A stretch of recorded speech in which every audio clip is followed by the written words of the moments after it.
Hello friends, welcome to LTX classes. So friends, let us start the discussion. Before that there was a small announcement. మన యొక్క flagship UPSC infinity course ఇప్పుడు మీకు live plus recorded classes available ఉంటాయి. So దీంట్లో మనకి GS prelims plus mains cover అవుతుంది, NCERT foundation, current affairs, CSAT, prelims test series, mains answer writing ఇవన్నీ కూడా కవర్ అవుతాయండి మనకి. సో దీని యొక్క ఫీ మనం ఛార్జ్ చేసేటువంటిది 60,000 రూపీస్. సో దీన్ని మీరు ఈఎంఐ 5,000 పర్ మంత్గా కూడా మీరు పే చేసుకోవచ్చు. ఇది మీకు లైఫ్ టైం వ్యాలిడిటీ తోటి వస్తుంది. ఇక్కడ స్క్రీన్ మీద కనిపించే నెంబర్కి మీరు కాల్ చేస్తే మీకు ఏ విధమైన డౌట్స్ ఉన్నా కూడా మీరు క్లారిఫై చేసుకోవచ్చు. అండ్ అలాగే మన యొక్క యాప్ LTX క్లాసెస్ని సో మీరు డౌన్లోడ్ కూడా చేసుకోండి. Yes friends, that's it. Let's start the discussion. Hello friends, welcome to 13th February daily Hindu news analysis. So friends, ఈ వీడియోలో మనము 13th ఫిబ్రవరి హిందూ న్యూస్ పేపర్లో పబ్లిష్ అయిన ఇంపార్టెంట్ ఆర్టికల్స్ని డిస్కస్ చేద్దామండి. Let us start the discussion. So friends, ఈ రోజున మనము Delhi edition of the Hindu news paper నుంచి ఆర్టికల్స్ని అయితే కనుక పిక్ చేసుకుంటున్నాము. Let us see the agenda, ఇవాళ ఏమి ఇంపార్టెంట్ ఆర్టికల్స్ కవర్ చేయాలి అనేది. ఫస్ట్ అండ్ ఫార్మోస్ట్ ఆర్టికల్ మనం చూస్తే కనుక centre's new immigration bill likely to have the provisions denying the entry to that of the foreigners అని చెప్పేసి ఒక ఇంపార్టెంట్ బిల్ అయితే కనుక ఉందండి మనకి, migration and as well as foreigners bill అని. సో దాని గురించి మనం అయితే కనుక ఇక్కడ డిస్కస్ చేయడం జరుగుతుంది. Second important one, moving Palestinians unacceptable says Arab League chief Aboul Gheit. So Arab League మనకి మాట్లాడుతూ మనకి ఏం చెప్తున్నారంటే, అరబ్ లీగ్ యొక్క secretary general moving the Palestinians unacceptable అని చెప్తున్నారు. ఏంటి, ఎక్కడి నుంచి మూవ్ చేయడం అనేది ఈ ఆర్టికల్లో మనం కవర్ చేస్తాం. దెన్ నెక్స్ట్ వచ్చేసి ఫియర్ నాట్ అంటూ మనకి ఒక ఇంపార్టెంట్ ఇమేజ్ అయితే కనుక మనకి పబ్లిష్ అయింది. So one of the important species has been rescued. So దాని గురించి ఇక్కడ మనం మాట్లాడతాం. High court seeks the centre's reply over the women's reservation. So women's reservation మనకి 33% రిజర్వేషన్ అయితే కనుక పార్లమెంట్ అండ్ లెజిస్లేటివ్ అసెంబ్లీస్లో మనకైతే కనుక ప్రొవైడ్ చేస్తున్నారు. సో దాని గురించి, ఆ బిల్, ఆ యాక్ట్ రిలేటెడ్ ఆస్పెక్ట్స్ గురించి, దాని ఇంప్లిమెంటేషన్ గురించి మనం ఇక్కడ మాట్లాడుకోవడం జరుగుతుంది. Public accounts committee asked the central government to review the toll tax rules for the national highways. National highways మీద కలెక్ట్ చేసేటువంటి టోల్ ట్యాక్సెస్ గురించి రివైజ్ చేయాలి ఆ రూల్స్ అంటూ మనకి పబ్లిక్ అకౌంట్స్ కమిటీ అయితే కనుక మాట్లాడుతోంది. సో దీని గురించి ఇక్కడ మనం డిస్కస్ చేస్తాం. Telangana on high alert because of due to the bird flu out break in Andhra Pradesh. ఆంధ్రప్రదేశ్లో రీసెంట్గా మనకి థౌజండ్స్ ఆఫ్ స్పీసీస్ అయితే మనకైతే చనిపోవడం జరిగింది. దాని గురించి మనకి ఏంటంటే కనుక తెలంగాణలో మనకి హై అలర్ట్ అయితే ప్రకటించారండి with respect to that of the bird flu. So then next important one, should convicted persons contest the elections అంటూ మనకి పాలిటీ బేస్డ్ ఆర్టికల్ అయితే కనుక ఒకటి పబ్లిష్ అయింది. Then next one, supreme court to hear the pleas challenging the validity of CEC appointment law on February 19th మనకైతే కనుక దీన్ని postpone చేశారు. ఆ రోజున మనకి పిటిషన్స్ అన్నీ కూడా మనకి వినడం జరుగుతుంది. ఏంటి అసలు కాన్సెప్ట్ అంతా కూడా అనేది మనం ఇక్కడ కవర్ చేస్తాం. Budgeting for a gender inclusive Veekshitha Bharat అంటూ మనకి ఎడిటోరియల్ అయితే కనుక పబ్లిష్ అయింది. ఆ ఆర్టికల్ని మనం ఇక్కడ కవర్ చేయడం జరుగుతుంది. So these are the articles. ఈవేళ మనము హిందూ న్యూస్ అనాలిసిస్లో మనం అయితే డిస్కస్ చేస్తామండి. బోత్ ప్రిలిమ్స్ అండ్ మెయిన్స్ పర్స్పెక్టివ్లో మనం అయితే కవర్ చేయడం జరుగుతుంది. సో ప్రిలిమ్స్లో మనకి ఏ విధంగా క్వశ్చన్స్ అడుగుతారు, మెయిన్స్లో ఏ విధంగా క్వశ్చన్స్ అడుగుతారు అనేది కూడా మనం ఇక్కడ మాట్లాడతాం. So let us start with the first important article. Centre's new immigration bill likely to have the provisions denying the entry to that of the foreigners అంటూ మనకైతే కనుక ఒక ఇంపార్టెంట్ బిల్ గురించి అయితే మాట్లాడుతున్నారు. సో ఈ యొక్క బిల్ని మనకి ఏంటి అని అంటే కనుక ఇప్పుడు ప్రస్తుతం జరుగుతున్న కరెంట్ సెషన్ ఆఫ్ ద పార్లమెంట్లో మనకైతే కనుక ఇంట్రడ్యూస్ అయితే కనుక చేయొచ్చు అని చెప్తున్నారు. ఆ యొక్క బిల్ వచ్చేసి ఏంటి అని అంటే కనుక immigration and foreigners bill 2025. So ఈ బిల్ నేమ్ వచ్చేసి మనకి ఏంటి అని అంటే కనుక immigration and as well as the foreigners bill 2025 అండి. ఇమ్మైగ్రేషన్ అండ్ ఫారినర్స్ బిల్ 2025 మనకి రెగ్యులేట్ చేస్తుంది అనమాట. ఏం రెగ్యులేట్ చేస్తుంది? సో మన కంట్రీలో ఇమ్మైగ్రెంట్స్ని ఎప్పుడు అలౌ చేయాలి, ఎలా అలౌ చేయాలి, దానికి సంబంధించినటువంటి డీటెయిల్డ్ గైడ్లైన్స్ని, సో దానికి సంబంధించినటువంటి రూల్స్ని, ఇవన్నీ కూడా మనకి ఈ యొక్క బిల్ అయితే కనుక అవుట్లైన్ చేస్తుంది. ప్రస్తుతం రన్నింగ్లో ఉన్నటువంటి లెజిస్లేషన్స్ని రిపీల్ చేసి ఒక న్యూ కాంప్రిహెన్సివ్ లాని మనకి తీసుకుని వస్తున్నారు. అయితే ఏమేమి యాక్ట్స్ని రిపీల్ చేస్తున్నారు, ప్రస్తుతం మన కంట్రీలో ఫారినర్స్ని ఇమ్మైగ్రెంట్స్ని రెగ్యులేట్ చేసేటువంటి యాక్ట్స్ ఏమేమి ఉన్నాయి అనేటువంటిది మనకైతే కనుక తెలియాలి. సో దే ఆర్, మనం ఇక్కడ చూసుకుంటే కనుక ఇక్కడ మెన్షన్ చేశారు చూడండి. ఫస్ట్ అండ్ ఫార్మోస్ట్ యాక్ట్ వచ్చేసి మనకి ఏంటంటే కనుక foreigners act 1946. So the first important legislation మనకి ఏంటంటే కనుక ఫారినర్స్ యాక్ట్ 1946. ఇది first legislation. And the second legislation is something we have here, that is passport entry to India act 1920. So that is passport entry to India act 1920 is the second legislation. And the third legislation వచ్చేసి, just a minute, and the third legislation is Registration of Foreigners Act 1939, Registration of Foreigners Act 1939. And the fourth legislation is Immigration Carriers Liability Act 2000. yes, ఈ 4 legislations కూడా మనకి ఈ యొక్క ఇమ్మైగ్రెంట్స్ని, next వచ్చేసి ఫారినర్స్ని, మన country నుంచి entry and as well as exit related ఆస్పెక్ట్స్ని మనకి కవర్ చేసేటువంటి లెజిస్లేషన్స్ ఏవేంటి?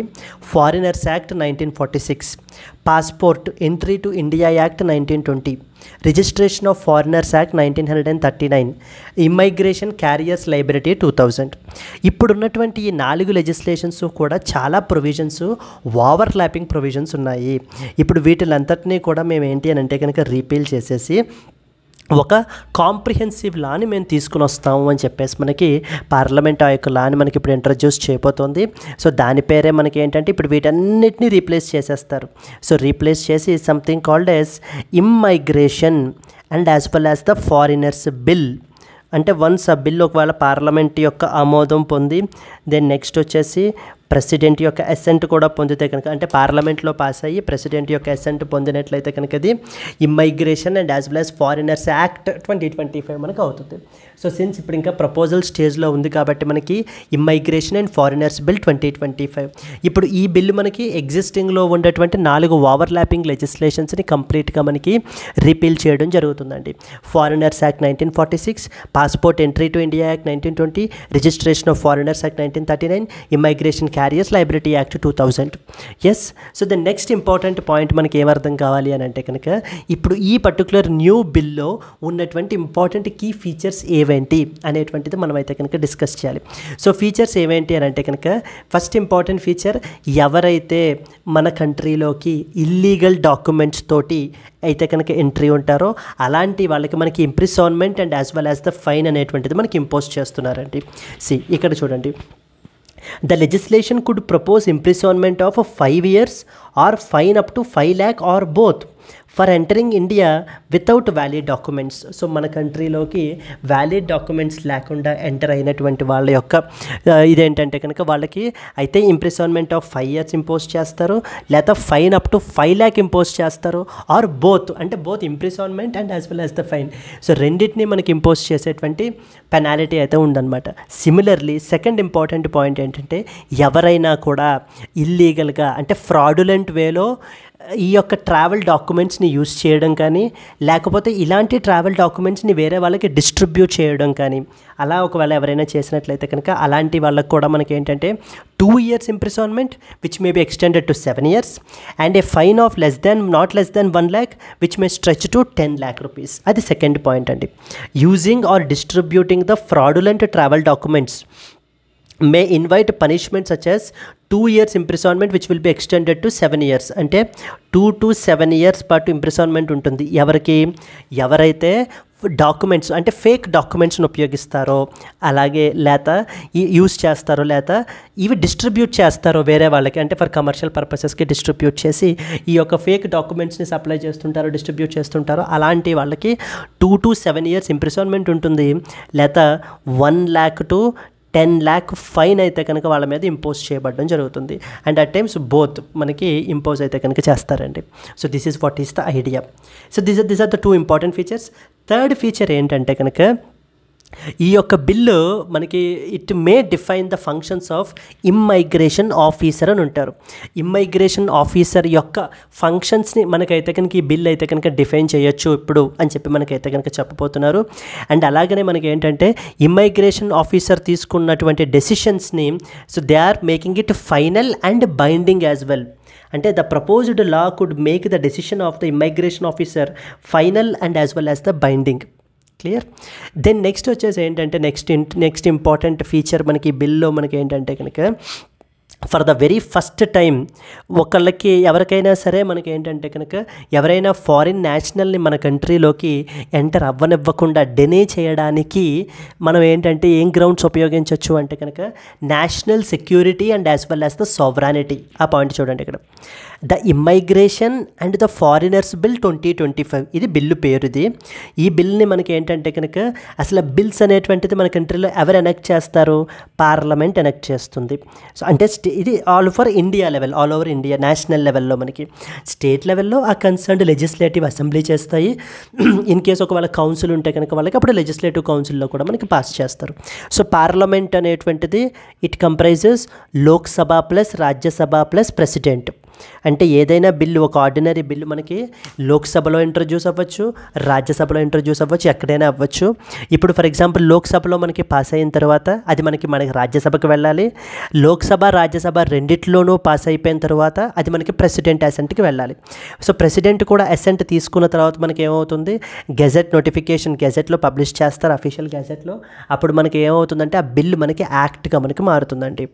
ఎస్, వన్స్ అక్కడతో పార్లమెంట్ చేసే పని అయిపోతుంది, ఇంకా అప్పుడు ఎగ్జిక్యూటివ్ దాన్ని ఇంప్లిమెంట్ చేస్తారనమాట. ఇక్కడ ఈ బిల్లో మనకి ఏం చెప్తున్నారంటే కనుక ఎవరైనా కూడా ఫారిన్ నేషనల్ని మనం ఏంటంటే వాళ్ళని ఎంట్రీని డినై చేయొచ్చు, అంటే మన కంట్రీకి రానివ్వకుండా చేయొచ్చు అనమాట on the grounds of national security and as well as the sovereignty. మీరు రావటం వల్ల లేకపోతే మీరు మా కంట్రీలో ఉండటం వల్ల బోత్ ఎంట్రీ ఆర్ స్టే రెండింటినీ కూడా మనం అయితే కనుక డినై చేయొచ్చు on the grounds of national security and as well as మనకి ఏంటి అని అంటే కనుక సావరానిటీ. ఈ రెండు గ్రౌండ్స్ మీదన అంటే మీరు ఉండటం వల్ల కానీ లేకపోతే మీరు రావటం వల్ల కానీ మా యొక్క కంట్రీ యొక్క నేషనల్ సెక్యూరిటీ కాంప్రమైజ్ అవుతుంది, లేకపోతే సావరానిటీ దెబ్బతింటుంది అనే ఉద్దేశం ఉంటే కనుక గవర్నమెంట్ వాళ్ళ యొక్క ఎంట్రీని డినై చేయొచ్చు. సో అంటూ మనకి ఆ పాయింట్ని ఆ ఫీచర్ని మనకైతే కనుక తీసుకుని వస్తున్నారు ఇప్పుడు కొత్తగా మనకి. ఇది introduced in the current session of parliament is likely to introduce for the first time the threat to national security and sovereignty as grounds to deny the entry or stay to a foreign national in the country. It may also have the provisions to bar the entry of a foreigner on the basis of relations with a foreign state. So ఆ particular country యొక్క foreign state తోటి ఉండేటువంటి రిలేషన్స్ని ఆధారంగా చేసుకుని కూడా మనం ఏంటి అని అంటే కనుక ఆ పర్టికులర్ ఫారినర్ యొక్క ఎంట్రీని మనం ఆపచ్చు, బార్ చేయొచ్చు అంటూ మనకైతే తీసుకుని వస్తున్నారు. ఇప్పుడు ఈ ప్రపోజ్డ్ లెజిస్లేషన్ మనకి ఏమేం బిల్స్ని రిపీల్ చేస్తుంది? Foreigners act 1946, next 1946, next passport entry into India act 1920, registration of foreigners act 1939, the 3 laws which are close to the first and second world wars. అంటే first world war and second world war టైంలో like మనం తీసుకుంటే first world war 1914 to 1918 వచ్చింది. So similarly మనకి second world war 1939 to 1945లో టైంలో మనకైతే కనుక వచ్చింది. ఆ యొక్క వార్స్ టైంలో మనకి తీసుకొచ్చినటువంటి లెజిస్లేషన్స్ అనమాట ఇవన్నీ కూడా. సో వీటిల్లో చాలా మటుకి ఓవర్లాపింగ్ ప్రొవిజన్స్ ఉన్నాయి, కంప్లీట్లీ ఇవి మనకి ఇప్పుడు అవుట్డేటెడ్ అయిపోయాయి అంటూ ఒక కాంప్రిహెన్సివ్ లా అయితే కనుక కావాలి అని చెప్పి ఇప్పుడు మనకి పార్లమెంట్లో ఈ నాలుగిటిని, ఇంకోటి నాలుగోది వచ్చేసి the immigration carriers liability act 2000, it will also be repealed. ఈ 4 యాక్ట్స్ని కూడా రిపీల్ చేసి ఒక న్యూ కాంప్రిహెన్సివ్ లెజిస్లేషన్ మనకి తీసుకుని వస్తున్నారు. ఆ లెజిస్లేషన్లో మనకి ఫీచర్స్ ఏమేమి పెట్టారు? మొదటిది, ఎవరైనా ఒక వ్యక్తిని, ఒక ఫారిన్ నేషనల్ని తన యొక్క ఎంట్రీ కానీ లేదా తన యొక్క స్టేని కానీ మనం డినై చేయొచ్చు on the grounds of national security and sovereignty. అంటే for the very first time ఎక్స్ప్లిసిట్గా దీన్ని మనకైతే కనుక మెన్షన్ చేస్తున్నారండి. సెకండ్ ఇంపార్టెంట్ ఫీచర్ ఏంటి అని అంటే కనుక ఎవరైనా ఒక కంట్రీ యొక్క అంటే ఆ కంట్రీ తోటి మనం ఏ విధంగా ఫారిన్ రిలేషన్స్ ఉన్నాయి అన్న దాన్ని బట్టి ఆ యొక్క పర్సన్ యొక్క ఎంట్రీ అనేటువంటిది కూడా మనకి మనం బార్ చేయొచ్చు. That is the second important point. And the third important point ఏం తెలియాలి, ఏమేమి 4 లెజిస్లేషన్స్ని, ఏమేమి 4 లాస్ని మనకి ఇప్పుడు ఈ బిల్లు మనకి రీప్లేస్ చేస్తుంది అనేటువంటి తెలియాలి. ఎందుకంటే అప్కమింగ్ ప్రిలిమ్స్ ఎగ్జామ్స్లో ఖచ్చితంగా మనకైతే కనుక అడుగుతారండి. Similarly fourth important, in case ఒకవేళ ఎవరైనా కూడా మన కంట్రీలోకి వ్యాలిడ్ డాక్యుమెంట్స్ లేకుండా ఎంటర్ అయితే కనుక వాళ్ళకి ఫైన్ అండ్ ఇంప్రిజన్మెంట్ ఎలా ఉంటుంది. సిమిలర్లీ మనకి ఏంటంటే కనుక ఫేక్ డాక్యుమెంట్స్ని ఉపయోగించడం కానీ లేదా అవి వేరే వాళ్ళకి కమర్షియల్ పర్పసెస్కి డిస్ట్రిబ్యూట్ చేసిన వాళ్ళకి కానీ fine and as well as imprisonment ఎలా ఉంటుంది అనే పాయింట్స్ మీద ఈ బిల్లులో మనకైతే మెన్షన్ చేశారు. So clear, let us discuss some other important points associated with this article అండి. The immigration and the foreigners bill 2025, ఇది మనకి ఇప్పుడు కొత్తగా ఇంట్రడ్యూస్ చేస్తున్నటువంటి, పార్లమెంట్లో ఇంట్రడ్యూస్ చేస్తున్నటువంటి బిల్లు. సో గవర్నమెంట్ యొక్క బిల్స్ అనేటువంటివి ఎగ్జామ్ పర్స్పెక్టివ్లో మనకి చాలా ఇంపార్టెంట్ అవుతాయండి. మనం చాలా క్లియర్గా మనకైతే కనుక తెలుసుకోవాలి. It is expected to be introduced in the parliament. It aims to replace the existing laws with a comprehensive framework for regulating the immigration, national security and foreigner entry into that of the India.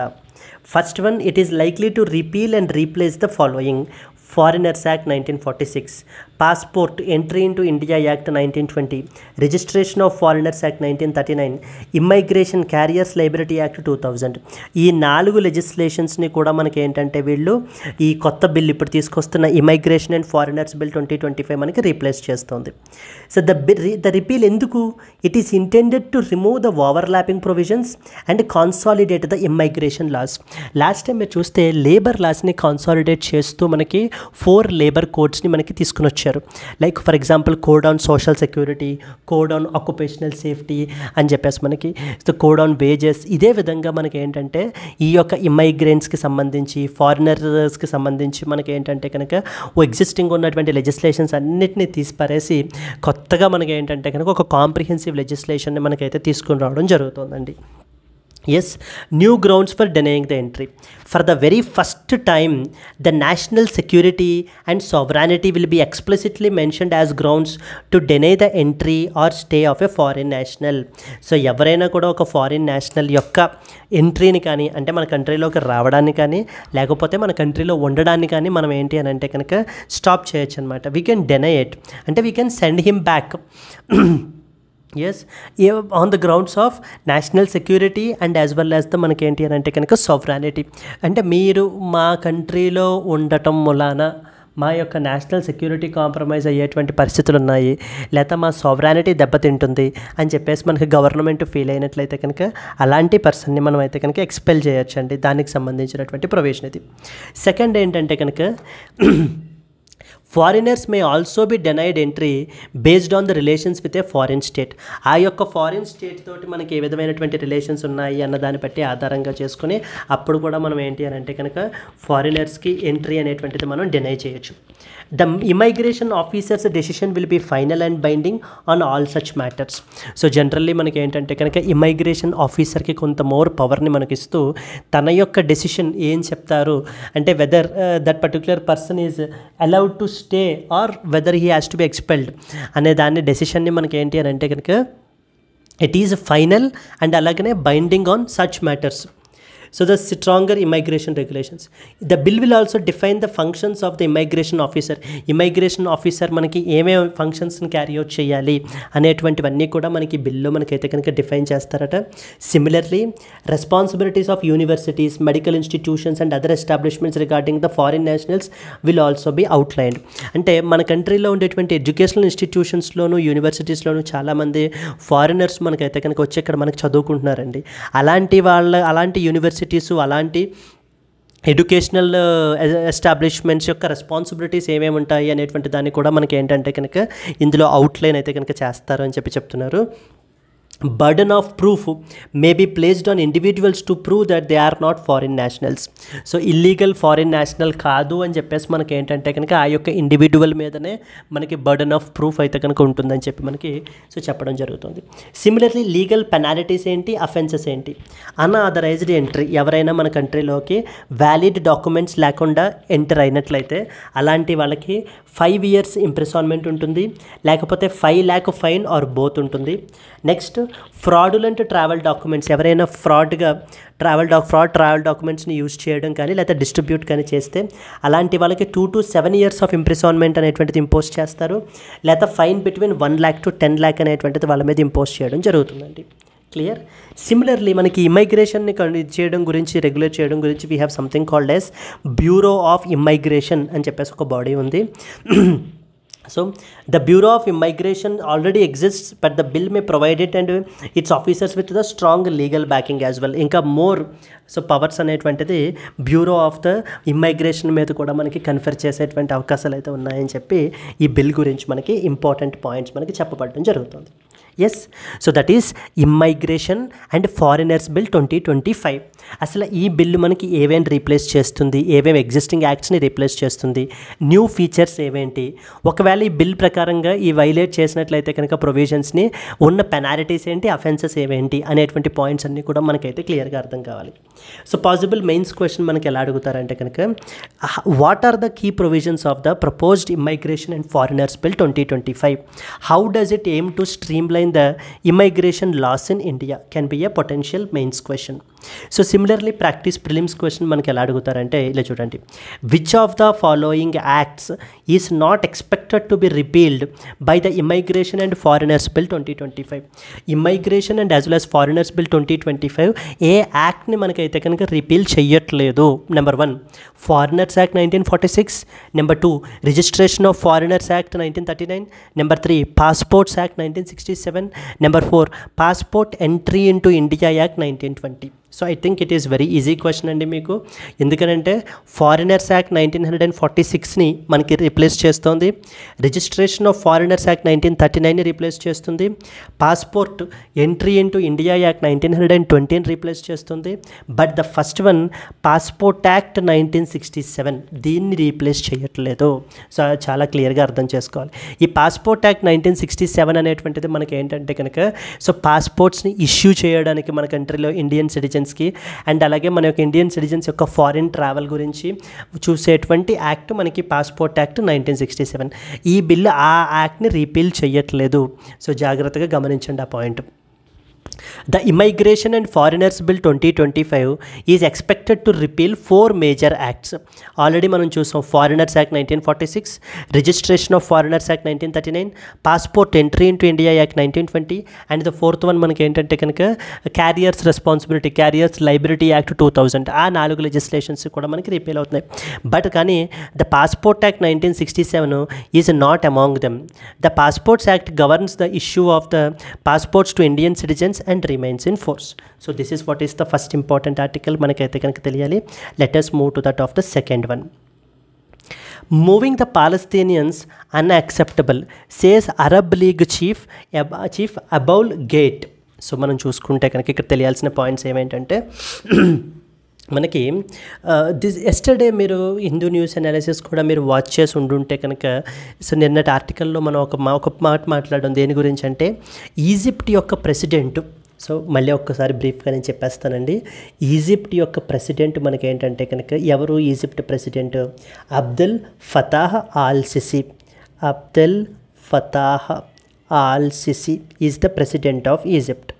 So నిన్న మాట్లాడుతూ మనకి ఏమంటున్నారంటే Gaza నుంచి Gaza రీసెంట్గా మనకైతే న్యూస్లో ఉంది. ఎందుకని రీసెంట్గా న్యూస్లో ఉంది? ఈ యొక్క గాజాని మేము కంప్లీట్లీ రీకన్స్ట్రక్ట్ చేస్తాము అని చెప్పి ఎవరన్నారు? ట్రంప్ చెప్తున్నారనమాట. యుఎస్ ప్రెసిడెంట్ ట్రంప్ మాట్లాడుతూ ఏమంటున్నారంటే గాజాలో మనకి ఎవరు ఉంటున్నారు? పాలస్తీనియన్స్ ఉంటున్నారు. సో గాజాని మేము మళ్ళీ రీకన్స్ట్రక్ట్ చేస్తాం కంప్లీట్గా. గాజాలో ఉన్నటువంటి పాలస్తీనియన్స్ అందరినీ కూడా ఆ పక్కనున్న దేశాలు like for example Lebanon, Jordan, Saudi Arabia, Syria ఇలాంటి దేశాలకి మేమైతే కనుక పంపించేసి వాళ్ళందరినీ కూడాను దెన్ గాజాని మేము మళ్ళీ రీడెవలప్ చేసి థౌజండ్స్ ఆఫ్ జాబ్స్ మేము క్రియేట్ చేసేస్తాము అని చెప్పి మళ్ళీ మీరు ఎప్పుడూ చూడని గాజాని ఒక డెవలప్డ్ గాజాని మీరు అయితే కనుక చూడొచ్చు అని చెప్పి మనకి ట్రంప్ అయితే కనుక చెప్పడం జరుగుతుంది. అది ఫస్ట్ పాయింట్ ఇక్కడ మనకు తెలియాలి. దీని మీద రెస్పాండ్ అవుతూ ఇంటర్నేషనల్ కమ్యూనిటీ ఈజిప్ట్ ప్రెసిడెంట్ ఏమంటున్నారంటే గాజాని రీడెవలప్ చేయండి, దట్ ఈస్ ఫైన్, ఐడియా చాలా బాగుంది, కానీ దానికి పాలస్తీనియన్స్ని ఎందుకు బయటికి గెంటేయాల్సిన అవసరం ఏముంది? Let the Palestinians stay there only but you redevelop అని చెప్పి మనకి ఈజిప్ట్ యొక్క president Abdul Fattah al Sisi మాట్లాడుతున్నారు. ఇప్పుడు ఈవేళ ఆర్టికల్లో మనకి ఏంటంటే మన కంట్రీలో మన ప్రపంచంలో ఒక ఇంపార్టెంట్ ఆర్గనైజేషన్ ఉందండి, something called as Arab league అని చెప్పేసి. ఈ యొక్క అరబ్ లీగ్ యొక్క సెక్రటరీ జనరల్ అబౌల్ గేట్, ఈ యొక్క అబౌల్ గేట్ మాట్లాడుతూ మనకి ఏం చెప్తున్నారంటే ద సేమ్ థింగ్. ఇప్పుడు చూడండి, మూవింగ్ ద పాలస్తీనియన్స్ అన్యాక్సెప్టబుల్.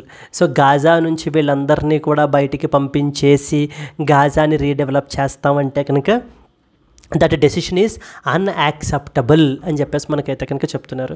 ఎందుకంటే they always feel they should be A 2 state solution అనేది ఉండాలి, Israel Palestine should co exist together అనేటువంటిది వీళ్ళ యొక్క ఆలోచన. ఇక్కడ ఎగ్జామ్ పర్స్పెక్టివ్లో మనకి ఏమేమి తెలియాలి అని అంటే కనుక ఈ యొక్క అరబ్ లీగ్ గురించి మనకి ఇంపార్టెంట్ పాయింట్స్ తెలియాలండి. So let us start the discussion. So ఇక్కడ మీరు చూస్తే Arab League, so Arab League అనేది ఒక ఇంపార్టెంట్ ఆర్గనైజేషన్ లాగా అనమాట. దాని యొక్క secretary general Ahmed Aboul Gheit. ఇది మీకు ఏంటంటే స్టేట్ లెవెల్ ఎగ్జామ్స్లో మనకు అడుగుతుంటారు.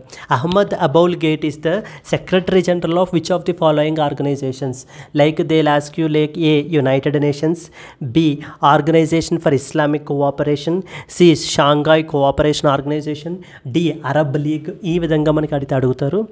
Rejected any displacement of the Palestinians from the Gaza Strip and West Bank, calling it as unacceptable for the region. So he was commenting on US President Donald Trump's plan to move the Palestinians out of Gaza, which has been widely condemned. మన Trump రీసెంట్గా కొత్త innovative idea తోటి అయితే మనకైతే ముందుకొచ్చారు. ఈ యొక్క గాజాలో ఉన్న పాలస్తీనియన్స్ అందరినీ కూడా బయటికి పంపించేసి గాజాని మళ్ళీ రీడెవలప్ చేసి థౌజండ్స్ ఆఫ్ జాబ్స్ని మేమైతే కనుక క్రియేట్ చేస్తామని చెప్పి మనకి ట్రంప్ చెప్తున్నారు. సో దీన్ని అంగీకరిస్తూ మనకి ఏంటంటే ఇజ్రాయెల్ సో చాలా ఇన్నోవేటివ్ ఐడియాని మనకి ట్రంప్ గారు అయితే కనుక తీసుకుని వచ్చారు. ఇప్పుడు మేము దాన్ని ఇంప్లిమెంట్ చేస్తామని చెప్పి ఇజ్రాయెల్ యొక్క ప్రైమ్ మినిస్టర్ బెంజామిన్ నెతన్యాహు మనకి మాట్లాడుతున్నారండి.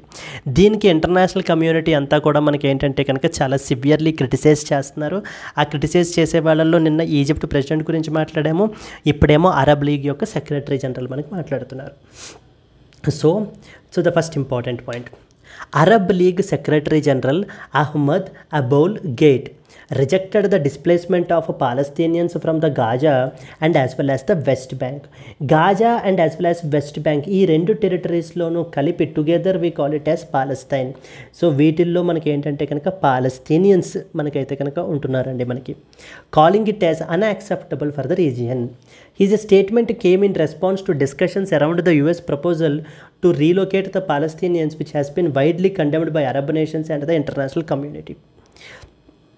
Yes, the displacement of the Palestinians is unacceptable and would have severe consequences for the region. ఈ యొక్క రీజియన్కి అంటే ద కంప్లీట్ మిడిల్ ఈస్ట్ రీజియన్కి ఏదైతే ఉందో సో చాలా తీవ్రమైనటువంటి పరిణామాలని మనం అయితే కనుక ఎదుర్కోవాల్సినటువంటి పరిస్థితులు అయితే కనుక ఉంటాయి. ఇలాంటి డెసిషన్ అనేటువంటిది కరెక్ట్ కాదు, ఈ ఐడియా అనేది కరెక్ట్ కాదు అని చెప్పి మనకి సెక్రటరీ జనరల్ మాట్లాడుతున్నారు. The Arab League has historically supported the Palestinian statehood and opposed the any forced migration or occupation of the Palestinian territories.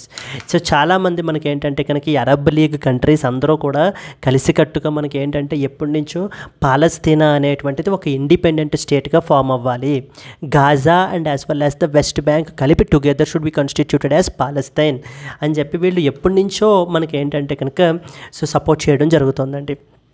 Yes, Israel-Palestina conflict remains one of the most complex global geopolitical crises. So ఈ రోజుకి కూడా మనకి ఈ యొక్క Israel Palestine conflict అనేటువంటిది so it's the one of the complex situations అనమాట మనకి.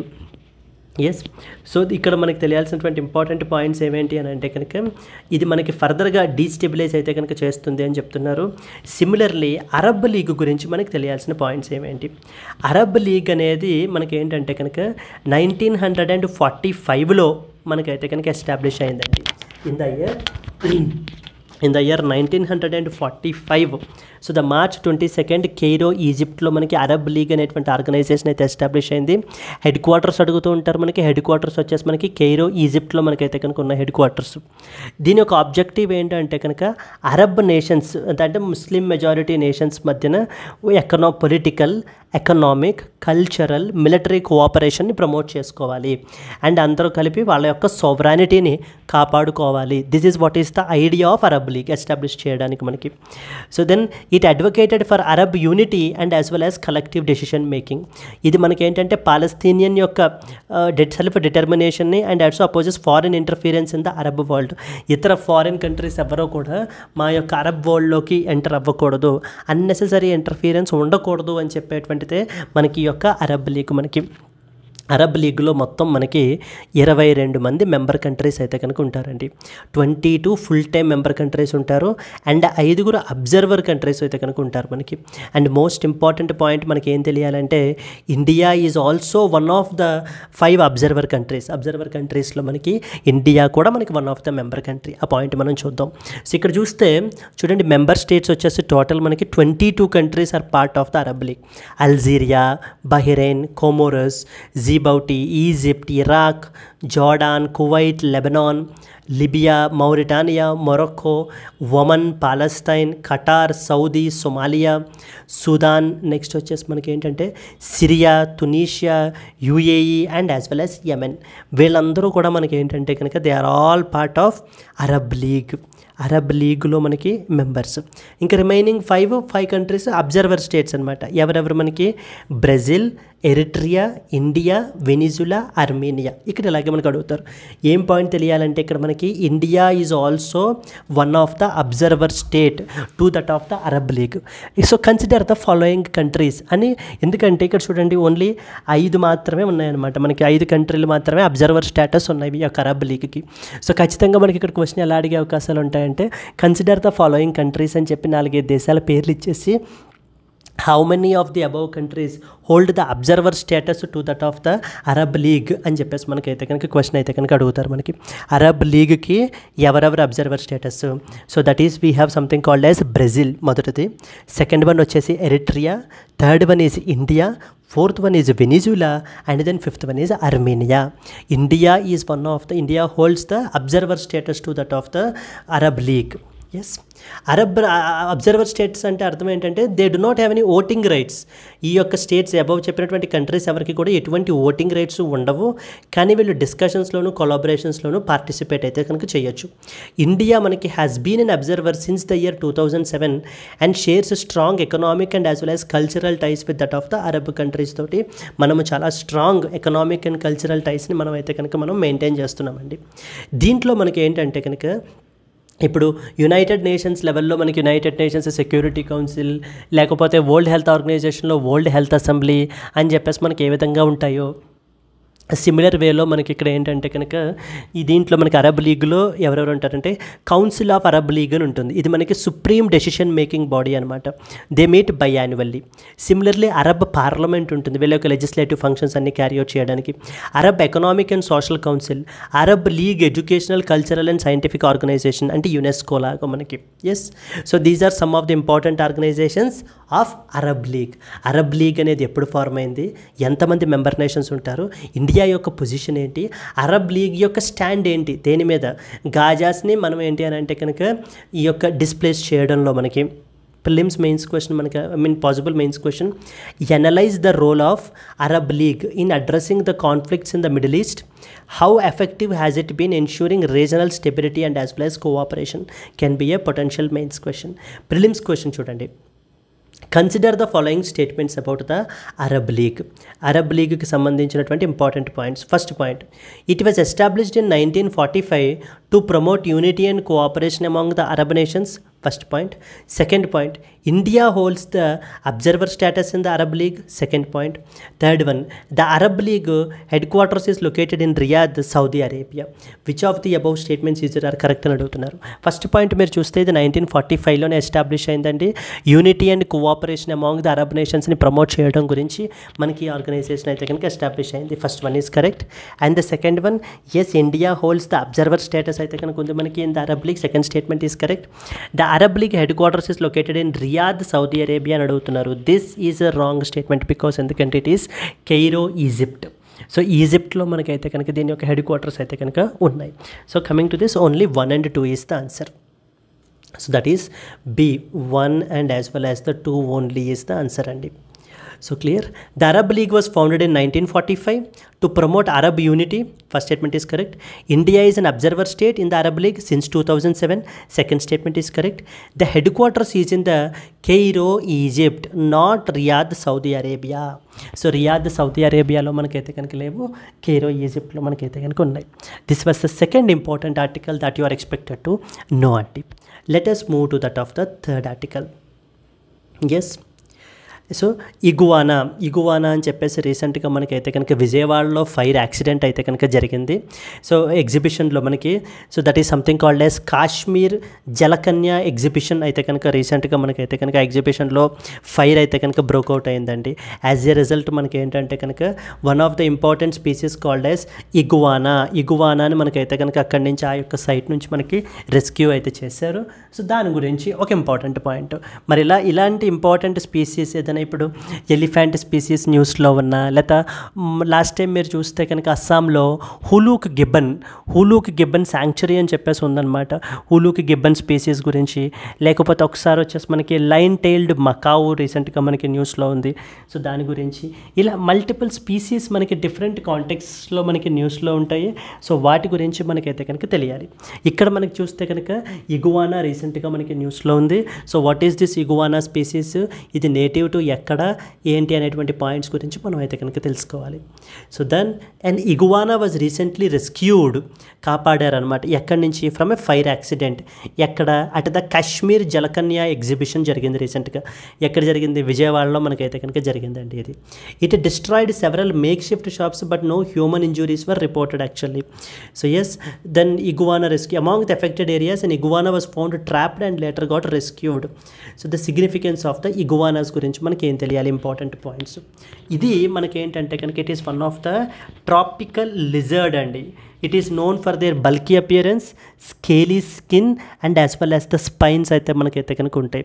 And these are ఎక్కువగా మనకి ఏంటంటే ఇవి ఆర్బోరియల్ ఇన్ నేచర్, అంటే tree dwelling and primarily herbivorous. Please be very clear. So they are primarily లీవ్స్ని వాటిని కూడా మనకైతే కనుక ఇది చేస్తుంది. Primarily herbivorous in nature iguanas అంటారు. ఇగువానాస్ గురించి మనకి ఎగ్జామ్ పర్స్పెక్టివ్లో మనకి తెలియాలి.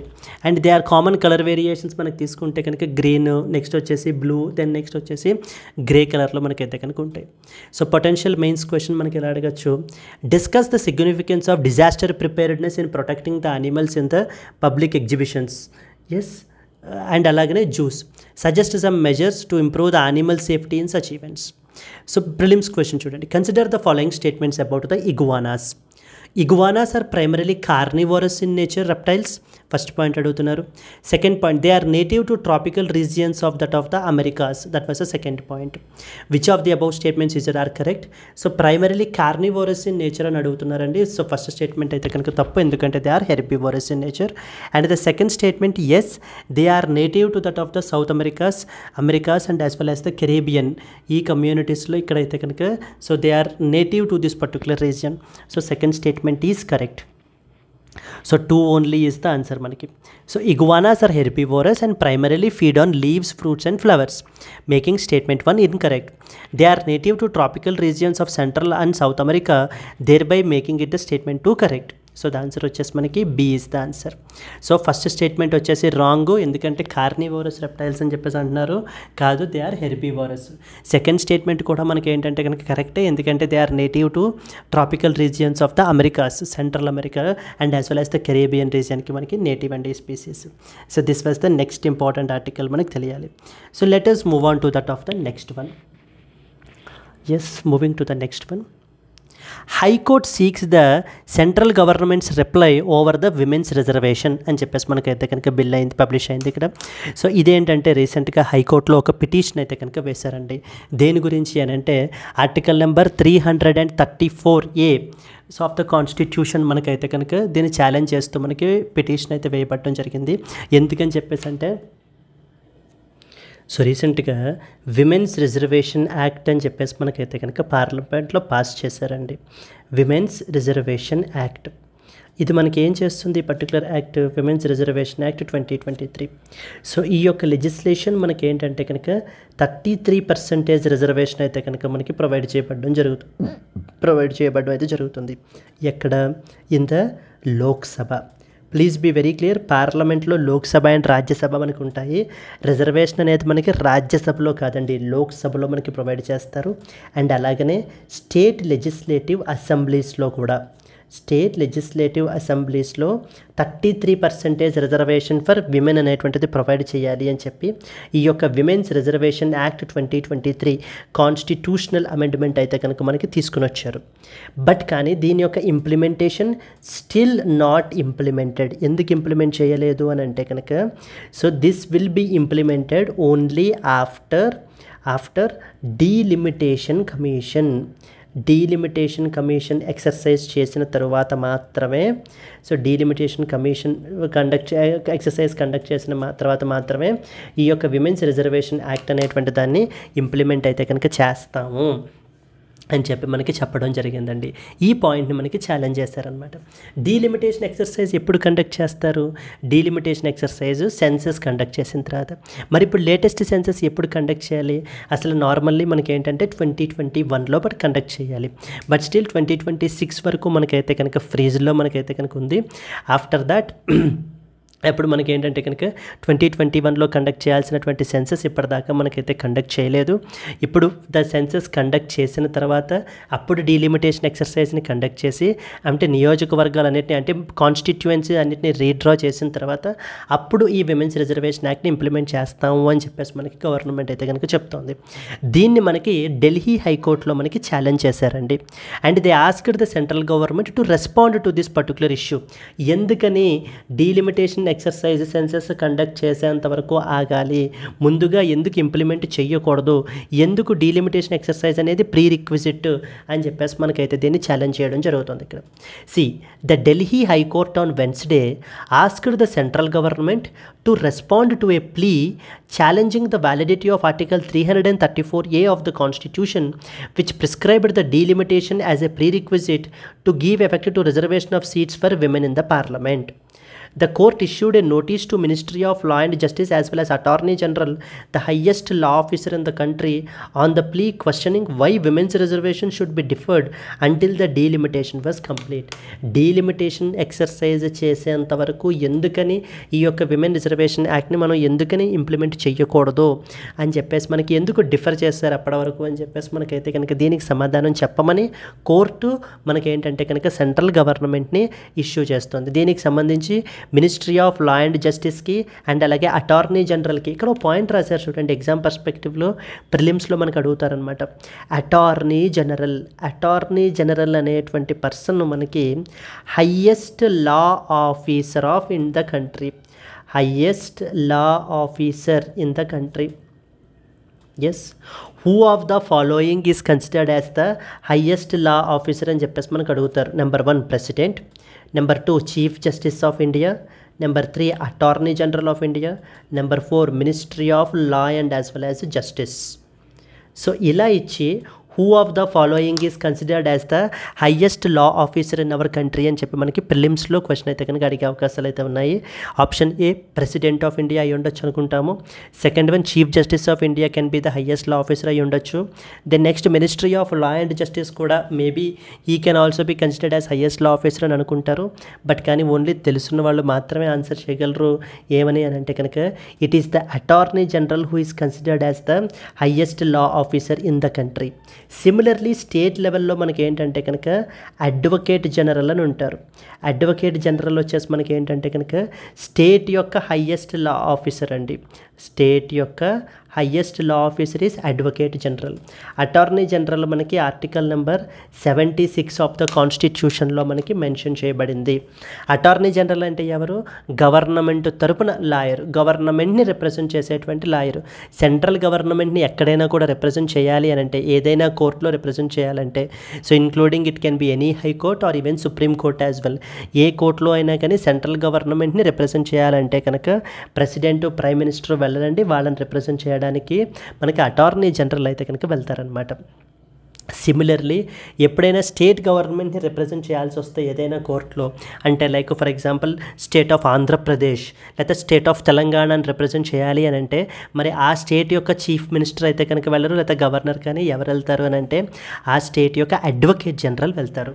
సో అటార్నీ జనరల్ అనేవాళ్ళు ఒక్కళ్ళే ఉంటారు, అడ్వకేట్ జనరల్ అనేవాళ్ళు ప్రతి స్టేట్కి ఒక్కొక్కళ్ళు ఉంటారనమాట. So clear. అయితే అటార్నీ జనరల్, అడ్వకేట్ జనరల్ ఇద్దరూ కూడా మనకి కాన్స్టిట్యూషనల్ బాడీసే అండి. They are governments lawyers. Highest law officer in the country అంటే attorney general, highest law officer of the state అంటే కనుక మనకి అడ్వకేట్ జనరల్. క్లియర్. ఇప్పుడు ఇష్యూ ఏంటి, మనకి విమెన్స్ రిజర్వేషన్ యాక్ట్ అనేటువంటిది పార్లమెంట్ మీరు చేశారు. 33% రిజర్వేషన్ అనేది మీరు ప్రొవైడ్ చేస్తున్నారు. ఎక్కడెక్కడ లోక్సభలో అంటే సెంట్రల్ లెవెల్లో పార్లమెంట్లో లోక్సభలో రిప్రజెంట్ చేస్తున్నాం, స్టేట్ లెజిస్లేటివ్ అసెంబ్లీస్లో మనం ఏంటి అని అంటే కనుక ఇస్తున్నాం. మరి అలాంటిది ఈ యాక్ట్ని డీలిమిటేషన్ ఎక్సర్సైజ్ చేసిన తర్వాత మాత్రమే మనకి ఇంప్లిమెంట్ చేయబడుతుంది అని ఒక ప్రీ రిక్విజిట్ పెట్టారనమాట. ఎస్, ఇప్పుడు మెయిన్స్ రాయాలి అని అంటే ప్రిలిమ్స్ క్వాలిఫై అయితేనే మెయిన్స్ ఎలా రాస్తారు అన్నట్టు డీలిమిటేషన్ ఎక్సర్సైజ్ చేస్తేనే మనకి ఏంటంటే కనుక ఈ యొక్క విమెన్స్ రిజర్వేషన్ యాక్ట్ని ఇంప్లిమెంట్ చేస్తాము అని చెప్పి మనకి ప్రీ రిక్విజిట్ పెట్టడం జరిగింది.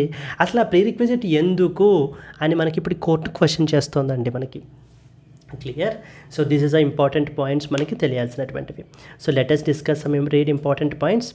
The Delhi High Court has sought the central government's response regarding the validity of Article 334A of the Constitution, which mandates delimitation as a prerequisite for implementing the Women's Reservation Act.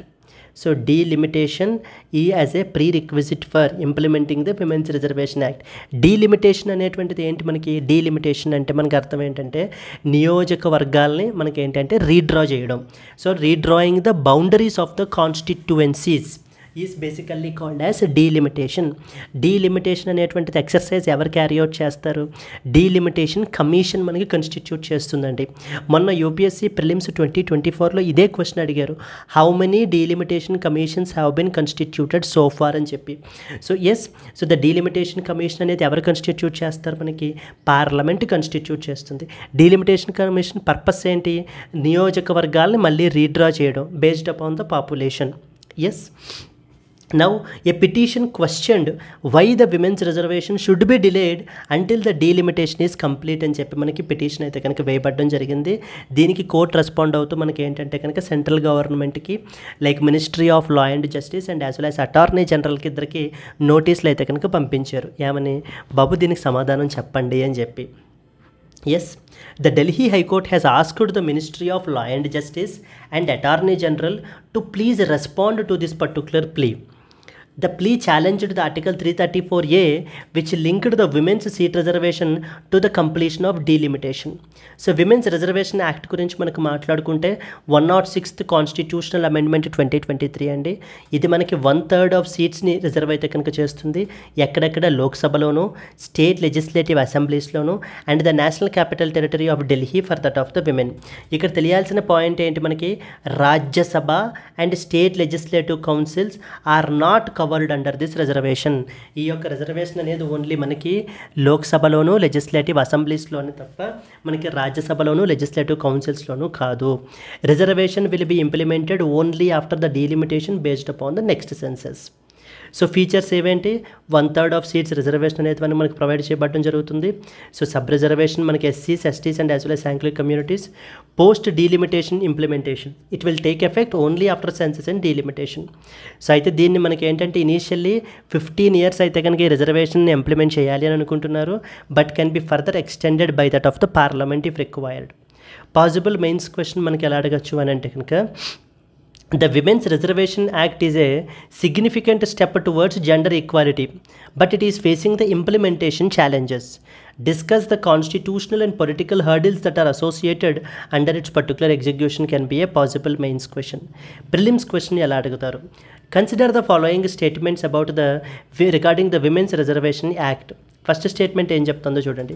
It reserves 1/3 of seats for women in both the houses of the parliament. Okay. Second statement, the reservation will come into effect only after delimitation and as well as the census. Third point, the act is permanent and does not have a time limit. Which of the above statements is or are correct? I hope it is very easy question andi. First statement చూస్తే it reserves 1/3 of seats for women in both the houses of the parliament అంటున్నారు. Wrong statement అండి. ఈ reservation అనేది only లోక్సభలోనే, not in Rajya Sabha. So first statement తప్పు మనకి. Second statement ఏంటి, the reservation will come into effect only after delimitation and census అంటున్నారు. ఇది కరెక్ట్ స్టేట్మెంటే కదా. Census delimitation exercise carry out చేసిన తర్వాత మాత్రమే ఈ యొక్క విమెన్స్ రిజర్వేషన్ యాక్ట్ అనేది ఇంప్లిమెంటేషన్లోకి వస్తుంది. అప్పుడు మాత్రమే 33% రిజర్వేషన్ అనేది ప్రొవైడ్ చేస్తామని చెప్తున్నారు. Third point, the act is permanent and it does not have a time limit అంటున్నారు. ఇది కూడా రాంగ్ స్టేట్మెంట్ కదా. ఎందుకంటే initially it is applicable just for 15 years పాటు మనకైతే కనుక అప్లికేబుల్. ఆ తర్వాత ఒకవేళ ఎక్స్టెండ్ చేయాలి అని అనుకుంటే parliament from time to time మనకి ఎక్స్టెండ్ చేయొచ్చు. అంటే depending upon the women's representation in the political sphere. So political స్పియర్లో అంటే పార్లమెంట్లోను లెజిస్లేటివ్ అసెంబ్లీస్లోనూ కూడా విమెన్ యొక్క రిప్రజెంటేషన్ ఎంత ఉంది అన్నది ఆధారంగా చేసుకుని ఆ యొక్క రిజర్వేషన్ని కంటిన్యూ చెయ్యాలా వద్దా అనేటువంటిది మనకి అప్పుడు డిసైడ్ చేయబడడం జరుగుతుంది. So third statement is also wrong. Only 1 and 2 only, 2 only, 1 and 3 only, 2 and 3 only. So the answer is 2 only is the answer. Yes, the act applies to Lok Sabha and state assemblies but not to Rajya Sabha. Implementation is conditional on census and delimitation. It is valid for 15 years, later on extendable by that of the parliament. Ante tappa time limit లేకపోవడం కాదు. Let us move on to that of the next article. Moving to the next one. Public Accounts Committee asked the central government to please review the toll tax rule for the national highways. So national highways మీద మనకి ఏంటంటే కనుక ఇప్పుడు ఈ యొక్క tolls collect చేస్తుంటారు. Toll tax మనకి collect చేయబడడం జరుగుతుంది. ఈ యొక్క టోల్ ట్యాక్స్ రూల్ని రివ్యూ చేయండి. ఎందుకంటే ఇప్పుడు మనకి ఇంత నెంబర్ ఆఫ్ వెహికల్స్ పెరిగాయి ఇప్పుడు మనకి. సో నెంబర్ ఆఫ్ వెహికల్స్ పెరిగినప్పుడు మనకి బేస్ రేట్ ఏదైతే ఉందో దాన్ని మనం కొంత తగ్గించాలి. So that to reduce the burden. And అలాగనే మనకి ఏంటంటే కనుక ఆపరేటర్స్ ఎవరైతే ఉంటారో వాళ్ళు కూడా కొన్ని ఇది చేయాలి, కొన్ని ఏమంటే సర్వీసెస్ ప్రొవైడ్ చేయాలి. ఫర్ ఎగ్జాంపుల్ రెస్ట్ రూమ్స్ని ప్రొవైడ్ చేయాలి. నెక్స్ట్ వచ్చేసి మనకి ఏంటంటే రోడ్ మెయింటెనెన్స్ అనేది ప్రాపర్గా ఉండాలి. ఇవేవి వీళ్ళ వైపు నుంచి చెయ్యకుండా టోల్ ట్యాక్స్ అనేటువంటిది కలెక్ట్ చేయడం అనేటువంటిది కరెక్ట్ కాదు. So therefore what we are is please review the toll tax rules for the national highways అని చెప్పి మనకి ఎవరు చెప్తున్నారండి? Public accounts committee, one of the important committees అనమాట మనకి పార్లమెంట్ అండర్లో మనకి. క్లియర్? సో దీనికి సంబంధించి ఇంపార్టెంట్ పాయింట్స్ మనం చూద్దాం. The public accounts committee, so chairperson ఎవరు మనకి? KC Venugopal is the chairperson. మీకు స్టేట్ లెవెల్ ఎగ్జామ్స్లో మనకైతే కనుక అడుగుతారు. Has directed the government to please review the existing toll tax rules for national highways due to the rising vehicular traffic and issues with concessioners not fulfilling their obligations. అంటే operators వీళ్ళు కూడా వాళ్ళ వైపు ఉన్నటువంటి ఆబ్లిగేషన్స్ని ఫుల్ఫిల్ చేయట్లేదు. So చెయ్యకుండా మనకి ఈ యొక్క టోల్ ట్యాక్స్ అనేటువంటిది ఇంతలా కలెక్ట్ చేయడం అనేది కరెక్ట్ కాదు. దీన్ని తగ్గించాలి అని చెప్పి మనకు చెప్తున్నారు. The committee is reviewing the levy and regulation of fees, tariffs and user charges under the National Highway Fee Rules 2008. వీటిని మనకైతే కనుక రివ్యూ చేయమని చెప్పడం జరుగుతుంది. Due to significant rise in the vehicular traffic the toll collection has increased, therefore necessitating a revision of the base rates. Base రేట్స్ని మనం అయితే కనుక తగ్గించాలి, బర్డెన్ని తగ్గించాలి అని చెప్పి మనకి పబ్లిక్ అకౌంట్స్ కమిటీ మనకి రికమెండ్ చేస్తుందండి, రివ్యూ చేసి మనకి. See, despite the increased traffic, the base rates have not been revised downwards. And alagane many private operators are failing to meet their obligations such as roads ni sarigga proper ga maintain cheyatledu. Next, managing the black spots and high risk intersection points ni proper ga manage cheyatledu. Passenger amenities ni provide cheyali, like for example rest stops ani, medical help ani, ivanni kuda provide cheyalanamata highways meeda. Ivevi kuda provide cheyatledu. Mari ivevi kuda వీళ్ళు చేయకుండా ఈ విధంగా మనం ఇలాగ high toll ట్యాక్సెస్ని pay కట్టడం అనేటువంటిది correct కాదు. So దాన్ని రివ్యూ చేయమని పబ్లిక్ అకౌంట్స్ కమిటీ వాళ్ళు మనకైతే కనుక అడుగుతున్నారండి. ఎస్. సో ఎగ్జాంపుల్ మనకి ఏంటంటే కనుక lower the toll rates considering the higher revenue collection, strict monitoring of private players for compliance with agreements. ఈ యొక్క ప్రైవేట్ ఆపరేటర్స్ ఎవరైతే ఉంటారో మనం చేసుకున్నటువంటి అగ్రిమెంట్స్ని ఎఫెక్టివ్గా ఇంప్లిమెంట్ చేసే విధంగా మనం చూసుకోవాలి. ఫాస్ట్ ట్యాగ్స్ని మనం ఇంప్లిమెంట్ చేస్తున్నా కూడా బట్ స్టిల్ కంజెషన్ని మనం ఏంటంటే ఇప్పుడు అంత ప్రాపర్గా ఇది చేయలేకపోతున్నాం. Pilot project on automatic number plate recognition in to replace the toll booths. So మనకి ఇప్పుడు ఏంటంటే కనుక ఆటోమేటిక్ నెంబర్ ప్లేట్ రికగ్నిషన్ సిస్టమ్ని మనకి ఏంటి అని అంటే కనుక తీసుకుని వస్తున్నారు. అంటే ఫాస్ట్ ట్యాగ్స్ కూడా తీసేసి మనకి ఈ సిస్టమ్ని అయితే కనుక మనకి తీసుకుని వస్తున్నారండి. మనకి దీన్ని మనకి ఏంటంటే కనుక పైలట్ ప్రాజెక్ట్గా మనకి కొన్ని ప్లేసెస్లో మనకైతే కనుక రన్ చేయబడడం జరుగుతుంది. సో ఎగ్జామ్ పర్స్పెక్టివ్లో సెకండ్ ఇంపార్టెంట్ ఏం తెలియాలి మనకి, పబ్లిక్ అకౌంట్స్ కమిటీ గురించి తెలియాలి. పబ్లిక్ అకౌంట్స్ కమిటీ అనేది ఒక ఓల్డెస్ట్ పార్లమెంటరీ కమిటీ అండి. ఇది మనకి గవర్నమెంట్ యొక్క రెవెన్యూ అండ్ ఎక్స్పెండిచర్ని మనకి ఆడిట్ చేస్తుంది. దీనికి అసిస్టెన్స్ ఎవరు ప్రొవైడ్ చేస్తారు, కంట్రోలర్ అండ్ ఆడిటర్ జనరల్ వాళ్ళు ప్రొవైడ్ చేస్తారు. ఇప్పుడు మనకి controller and auditor general, Guardian of public person పిలుస్తాం. ఈ controller and auditor general central గవర్నమెంట్కి సంబంధించిన అకౌంట్స్ అన్నీ కూడా మనకి ప్రెసిడెంట్కి సబ్మిట్ చేస్తారు. ప్రెసిడెంట్కి సబ్మిట్ చేసిన తర్వాత ప్రెసిడెంట్ పార్లమెంటు ముందు ఈ అకౌంట్స్ అన్నింటినీ కూడా ప్లేస్ చేస్తారు. పార్లమెంట్లో మనకి ఇదే పబ్లిక్ అకౌంట్స్ కమిటీ మనకి ఏంటంటే కనుక ఈ యొక్క అకౌంట్స్ అన్నిటినీ అంటే సిఏజీ సబ్మిట్ చేసినటువంటి అకౌంట్స్ అన్నిటినీ కూడా స్క్రూటనీ చేసి సింప్లిఫైడ్ వెర్షన్లో మెంబర్స్ ఆఫ్ ద పార్లమెంట్కి అర్థమయ్యే విధంగా మనకి ఏంటి అని అంటే కనుక రిపోర్ట్స్ని తయారు చేస్తుంది. Public accounts committee very very important committee అండి మనకి. It will ensure public funds are spent as per the parliamentary approval. Parliament ఏ విధంగా అప్రూవల్ ఇచ్చిందో ఆ విధంగానే డబ్బులు అనేటువంటి వాటిని ఖర్చు పెట్టేయి మినిస్ట్రీస్ అండ్ డిపార్ట్మెంట్స్ అనేటువంటి దాన్ని చెక్ చేసేటువంటి ఆర్గనైజేషన్. దీంట్లో మనకి ఎంతమంది ఉంటారు, 22 మెంబర్స్ అయితే కనుక ఉంటారండి. బోత్ లోక్సభ అండ్ రాజ్యసభ నుంచి మనకి రిప్రజెంటేషన్ ఉంటుంది. 15 మెంబర్స్ లోక్సభ నుంచి, 7 మెంబర్స్ రాజ్యసభ నుంచి మనకైతే కనుక ఉంటారు. They are elected annually. వీళ్ళ యొక్క టెన్యూర్ వచ్చేసి మనకైతే కనుక 1 year అయితే కనుక ఉంటుంది. So chaired by that of an opposition member of parliament appointed by Lok Sabha speaker. Most important point ఏంటంటే కనుక a minister cannot be appointed as a member of the parliament the public accounts committee. So possible mains question మనం చూస్తే, examine the role of public accounts committee in ensuring financial accountability in India. How effective has been it in recent times can be a potential mains question. Prelims question మనకి ఎలా అడుగుతారంటే, what is the primary role of the public accounts committee? First statement చూడండి, government పాలసీస్ని formulate చేయడం మొదటిది. రెండవది, examine the audit report of the CAG.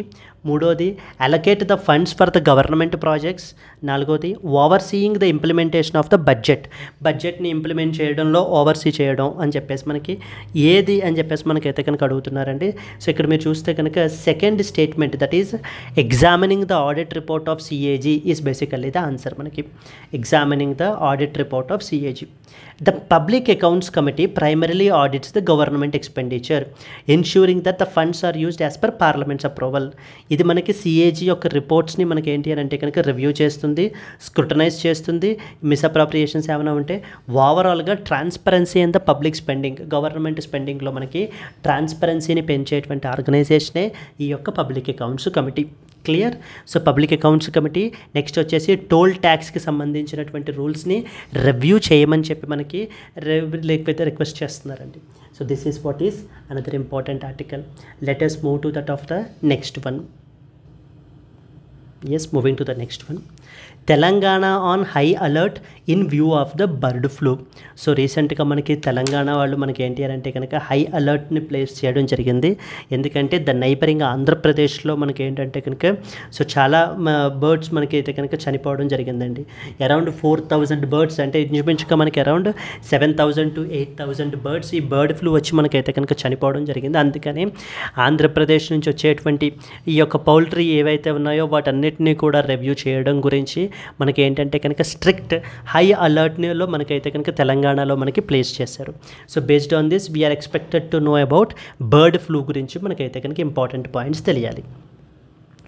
Telangana has declared a high alert following the outbreak of highly pathogenic avian influenza HPAI, or also known as bird flu అని మనం పిలుస్తారనమాట, H5N1 in the neighboring Andhra Pradesh.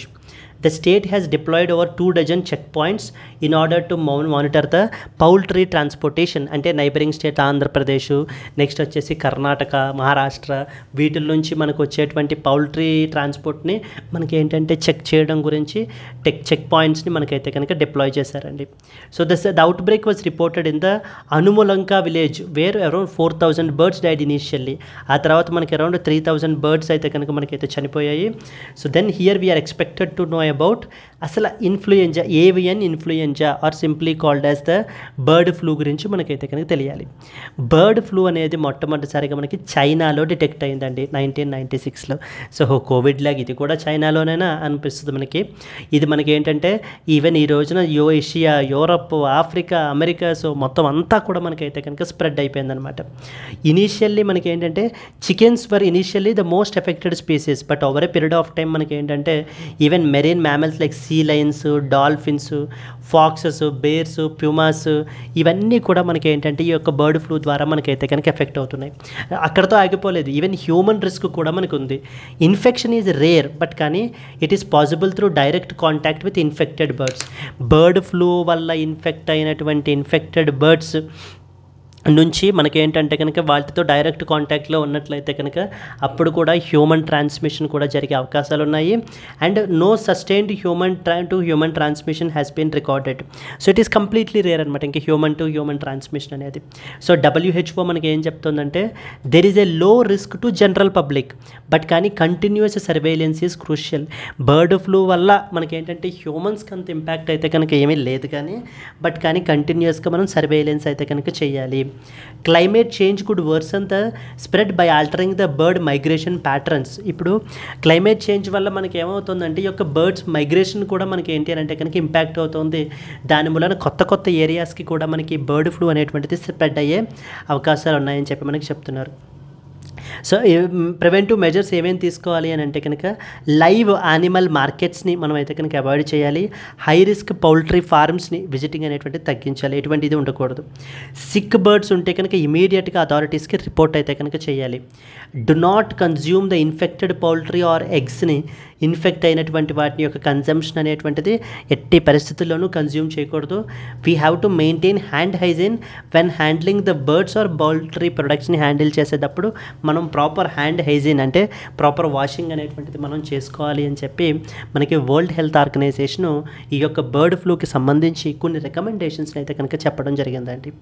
So the practice question మనకి ఎలా ఉండొచ్చు అంటే avian influenza has increasingly becoming a global concern impacting not just poultry but also the wildlife and mammals. Analyze the risks and preventive strategies associated with its spread can be a potential mains question. Moving to the next one. Supreme Court to hear the pleas challenging the validity of CEC appointment law on February 19th. So మనకి initially February 12th మనకైతే కనుక దీని గురించి చూడాలండి, but దీన్ని మనకి ఏంటంటే కనుక February 19th అయితే కనుక షిఫ్ట్ చేశారు. ఆ రోజున మనకి ఏంటంటే కనుక ఎగ్జిస్టింగ్ ఉన్నటువంటి 2023లో చేసినటువంటి chief election commissioner and election commissioners act 2023, so వాళ్ళకి సంబంధించినటువంటి అపాయింట్మెంట్స్, టర్మ్స్ ఆఫ్ ఆఫీసు, కండిషన్స్ని మనకి రివ్యూ అయితే కనుక మనకి చేస్తున్నారనమాట. సో దీనికి సంబంధించినటువంటి ఇంపార్టెంట్ పాయింట్స్ మనకి ఏమేమి తెలియాలి. సో ఐడియల్లీ మనకి ఏంటంటే 2023లో మనకి ఒక ఇంపార్టెంట్ కేసు వచ్చింది. Constitutional bench something called as Anoop Baranwal case అనమాట. అనూప్ బరన్వాల్ కేసు. ఈ అనూప్ బరన్వాల్ కేసులో మనకి సుప్రీంకోర్టు మనకి ఏం చెప్పిందంటే ఒక ఇండిపెండెంట్ కమిటీని కన్స్టిట్యూట్ చేశారు. ఒక ఇండిపెండెంట్ కమిటీని మనకి కన్స్టిట్యూట్ చేయబడడం జరిగింది. ఆ కమిటీ మనకి ఏంటంటే ఎవరెవరు కమిటీలో మనకి members, prime minister is one of the member, next వచ్చేసి మనకి ఏంటంటే కనుక leader of opposition is another member, and the third one వచ్చేసి చీఫ్ జస్టిస్ ఆఫ్ ఇండియా. వీళ్ళ ముగ్గురిని మనకైతే కనుక ప్లేస్ చేసి ఒక ఇండిపెండెంట్ కమిటీని కన్స్టిట్యూట్ చేశారు. ఈ ఇండిపెండెంట్ కమిటీ ఏం చేస్తుంది? ప్రెసిడెంట్కి రికమెండ్ చేస్తుంది. ఈ ఎవరి గురించి, ఎవరిని చీఫ్ ఎలక్షన్ కమిషనర్ కింద, ఎలక్షన్ కమిషనర్స్ కింద మనకి అపాయింట్ చేయాలి అని చెప్పి. అయితే ఈ మెకానిజం ఏదైతే ఉందో అంటే ఈ ఇండిపెండెంట్ కమిటీ సుప్రీంకోర్టు ఏం చెప్పిందంటే ఎప్పటి వరకు ఇది కంటిన్యూషన్లో ఉంటుంది అని అంటే కనుక అంటిల్ పార్లమెంట్ ఒక లా చేసేంత వరకు. పార్లమెంటు ఒక లా దీనికి సంబంధించినటువంటి ఒక లా చేసేంతవరకు ఇది మనకి ఇంప్లిమెంటేషన్లో ఉంటుంది అని చెప్పి సుప్రీంకోర్టు కాన్స్టిట్యూషనల్ బెంచ్ అనూప్ బరన్వాల్ కేసులో మనకి చెప్పడం జరిగింది. అదే 2023 ఇది మార్చిలో జరిగితే అదే 2023 డిసెంబర్లో మనకి పార్లమెంటు ఒక లా తీసుకొచ్చేసారు. ఏంటి దాని పేరు? Chief election commissioner and as well as election commissioners appointment, next వచ్చేసి వాళ్ళ యొక్క టర్మ్స్ ఆఫ్ సర్వీస్ యాక్ట్ 2023 అని చెప్పేసి మనకైతే తీసుకుని వచ్చి అక్కడ ఏం చేశారంటే ఇప్పుడు ఇండిపెండెంట్ కమిటీని వీళ్ళు కూడా కాన్స్టిట్యూట్ చేశారు. దాంట్లో మెంబర్స్ ఎవరెవరు? Prime minister, leader of opposition, union cabinet minister nominated by prime minister అని చెప్పారు. Union cabinet minister nominated by prime minister అంటే ఇక్కడ చీఫ్ జస్టిస్ ఆఫ్ ఇండియాని తీసేసి యూనియన్ క్యాబినెట్ మినిస్టర్ని ప్లేస్ చేయబడడం జరిగింది. ఇప్పుడు ఈ చట్టాన్ని మనకి సుప్రీంకోర్టులో ఛాలెంజ్ చేశారనమాట. ఏమని?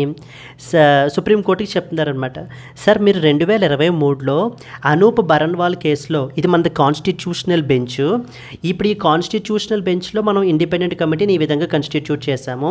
బట్ పార్లమెంట్ లా తీసుకుని వచ్చి కాన్స్టిట్యూషనల్ బెంచ్ చెప్పినటువంటి డెసిషన్ని ఓవర్టర్న్ చేసి నల్లిఫై చేసి కమిటీని మార్చేశారు. Prime minister, leader of opposition, union cabinet minister అని చెప్పేసి అంటే చీఫ్ జస్టిస్ ఆఫ్ ఇండియాని కమిటీలోంచి తీసేశారు. మరి ఇప్పుడు ఒక కాన్స్టిట్యూషనల్ బెంచ్ చెప్పినటువంటి జడ్జిమెంట్ని పార్లమెంటు ఒక లా ద్వారా నల్లిఫై చేసేయచ్చా అంటే ఓవర్ రైడ్ చేసేయచ్చా? This is what is the question now. Yes, that will be addressed on February 19 by the Supreme Court అండి. క్లియర్? సో చూడండి ఇక్కడ అదే పాయింట్ మనకి క్లియర్గా రాశారనమాట. The petitions raised the pivotal legal question of whether Parliament possessed the authority to promulgate a gazette notification or ordinance to nullify or amend a constitution bench judgment. Constitution bench judgment చెప్పినటువంటి జడ్జిమెంట్ని మనకి nullify చేస్తూ లేదా over ride చేస్తూ, ఎలా over ride చేశారు ఇక్కడ వీళ్ళు ఏం చెప్పారు? ఈ ఇండిపెండెంట్ కమిటీని ఇలా కాన్స్టిట్యూట్ చేయాలి, వీళ్ళ ముగ్గురు ఉండాలని చెప్పారు. బట్ పార్లమెంట్ ఏం చేసింది? లా తీసుకొచ్చి ఆ ముగ్గురులో లాస్ట్ పర్సన్ని తీసేసి చీఫ్ జస్టిస్ ఆఫ్ ఇండియాని తీసేసి మళ్ళీ యూనియన్ క్యాబినెట్ మినిస్టర్ని మనకి ప్లేస్ చేయబడడం జరిగింది. ఇది ఎంత మాత్రం కరెక్టు? కంప్లీట్లీ ఇప్పుడు గవర్నమెంట్ డామినేటెడ్ అయిపోయింది. మరి ఇప్పుడు ఎవరు ఇన్వాల్వ్ అయ్యి ఉన్నారు ఇక్కడ? Election commission of India involve అయ్యింది. మరి ఎలక్షన్ కమిషన్ ఆఫ్ ఇండియా ట్రాన్స్పరెంట్గా వర్క్ చేయాల్సినటువంటి బాడీ. అపాయింట్మెంట్స్లో మనకి కంప్లీట్లీ గవర్నమెంట్ డామినేటెడే ఉంటే కనుక ట్రాన్స్పరెంట్గా వర్క్ చేస్తుంది అని చెప్పేసి మనకి ఏ విధమైనటువంటి ట్రస్ట్ ఉంటుంది? ఇది కరెక్ట్ కాదు. అసలు కాన్స్టిట్యూషనల్ బెంచ్ జడ్జిమెంట్ చెప్పినటువంటి జడ్జిమెంట్ని ఇలా ఈ విధంగా లా ఓవర్ రైడ్ చేయొచ్చా అనేటువంటి క్వశ్చన్ మార్క్ని ఫిబ్రవరి 19వ తారీఖున మనకి సుప్రీంకోర్టు ఆన్సర్ అయితే కనుక చేస్తుందండి. Clear? That is what is the idea. The Supreme Court has scheduled a hearing on February 19th for petitions challenging the legality of the Chief Election Commissioner and Election Commissioner's Appointment Law 2023. The petitioners argued that the new law gives the union government excessive control over appointments and dilute the previous constitution bench judgment. దేని గురించి మాట్లాడుతున్నారు వీళ్ళు? 2023లో constitution చెప్పినటువంటి అనూప్ బరన్వాల్ కేసులో చెప్పిన జడ్జిమెంట్ని dilute చేసేసారు వీళ్ళు government అని పిటిషన్ వేశారండి మనకి సుప్రీంకోర్టులో. Now the Chief Election Commissioner and Election Commissioner's appointment, conditions of service and terms of office granted the union government a dominant role in appointing the CEC and as well as ECs. So they argued that this overrides the Supreme Court's March 2023 judgment which mandated an independent selection panel అయితే కనుక ఉండాలి, దాంట్లో chief justice of India కూడా ఉండాలి అని చెప్పింది. Advocate Prashant Bhushan appearing for an NGO argued that the law undermines the autonomy of Election Commission. They claim that Parliament does not have the authority to nullify a constitution bench judgment through legislation. So వీళ్ళు ఇప్పుడు ఏం demand చేస్తున్నారంటే constitution bench చెప్పినటువంటి జడ్జిమెంట్ని nullify చేసేటువంటి అధికారం పార్లమెంట్కి normal legislation ద్వారా లేదు, ఇది కరెక్ట్ కాదు, ఇది అన్కాన్స్టిట్యూషనల్, కాబట్టి లాని కొట్టిపారేయండి అని మనకి ఏంటంటే కనుక పార్లమెంట్లో మనకి అండ్ సుప్రీంకోర్టులో మనకి పిటిషన్ అయితే కనుక వేయబడడం జరిగిందండి. సో సుప్రీంకోర్టు మనకి ఏంటంటే దీనికి సంబంధించిన డెసిషన్ ఖచ్చితంగా మేము ఫిబ్రవరి 19th డెసిషన్ తీసుకుంటాము, అది ఖచ్చితంగా వాటి యొక్క కాన్సిక్వెన్సెస్ని మేమైతే కనుక ఇంప్లిమెంట్ చేస్తాము అని చెప్పి మనకి ఏంటంటే అష్యూరెన్స్ అయితే కనుక మనకి ఇస్తున్నారండి. క్లియర్? ఇక్కడ మనం రాసాం చూడండి. ఏ కాన్స్టిట్యూషన్ బెంచ్ మార్చ్ 2023లో a constitution bench ruled that సిఈసీస్ and ECs should be appointed by a committee comprising the prime minister, leader of opposition and chief justice of India. కానీ డిసెంబర్ 2023లో ఏమైంది? The government passed a new law replacing the CJI with the cabinet minister in the selection panel. So Shri Rajeev Kumar is set to retire, making the issue now time sensitive. కరెక్ట్గా ఫిబ్రవరి 18వ తారీఖున మనకి ఏంటంటే కనుక existing CEC Rajiv Kumar మనకైతే కనుక retire అయితే అయిపోతున్నారు. మరి ఇప్పుడు ఆ ముందు లోపలనే మనం ఏంటంటే కనుక ఈ కేసుని డిసైడ్ చేసేయాలి, దయచేసి డిసైడ్ చేయండి అని ప్రశాంత్ భూషణ్ లాంటి అడ్వకేట్లు సుప్రీంకోర్టులో మనకి ఆర్గ్యూ చేస్తున్నారు. ఎందుకంటే బాబు ఈ లాని కొట్టిపారేయండి, మళ్ళీ కాన్స్టిట్యూషన్ బెంచ్ జడ్జిమెంట్ చెప్పినటువంటి జడ్జిమెంట్ ఆ ప్యానల్ని తీసుకురండి, ఎలక్షన్ కమిషన్ ఆఫ్ ఇండియా యొక్క అటానమీ మనం మెయింటైన్ చేయాలి అంటూ మనకి చెప్పడం జరుగుతుందండి. ఎలక్షన్ కమిషన్ ఆఫ్ ఇండియా అనేది కాన్స్టిట్యూషనల్ బాడీ, మనకి ఆర్టికల్ 324 అండర్లో కన్స్టిట్యూట్ చేశారు to conduct the free and fair elections. దీంట్లో మనకి చీఫ్ ఎలక్షన్ కమిషనర్ ఉంటారు అండ్ 2 ఎలక్షన్ కమిషనర్స్ ఉంటారు. ఇంతకుముందు ఎలక్షన్ కమిషన్ ఆఫ్ ఇండియా అనేది సింగిల్ మెంబర్ బాడీ అండి, బట్ ఆ తర్వాత దాన్ని సో మనకి ఏంటంటే 3 మెంబర్ బాడీగా మనకైతే కనుక చేయబడడం జరిగింది. Clear? So possible mains question. The independence of Election Commission of India is crucial for democracy. Discuss the impact of new appointment law on the autonomy of the Election Commission can be a potential mains question. I hope you have understood. Yes. Yes, and these are the important articles that you are expected to know. Yes, coming to the today's question. Who of the following is considered as the highest law officer in our country? A. The President of India. B. Chief Justice of India. C. Union Ministry of Law and Justice. D. Attorney General of India. If you know the answer, please comment your answer Andy. And alage if you have liked the video, please do like it and share it to your friends as well. So thank you so much friends. Let's meet again in the next Hindu news analysis. Until then, happy learning. All the best. Bye bye Andy.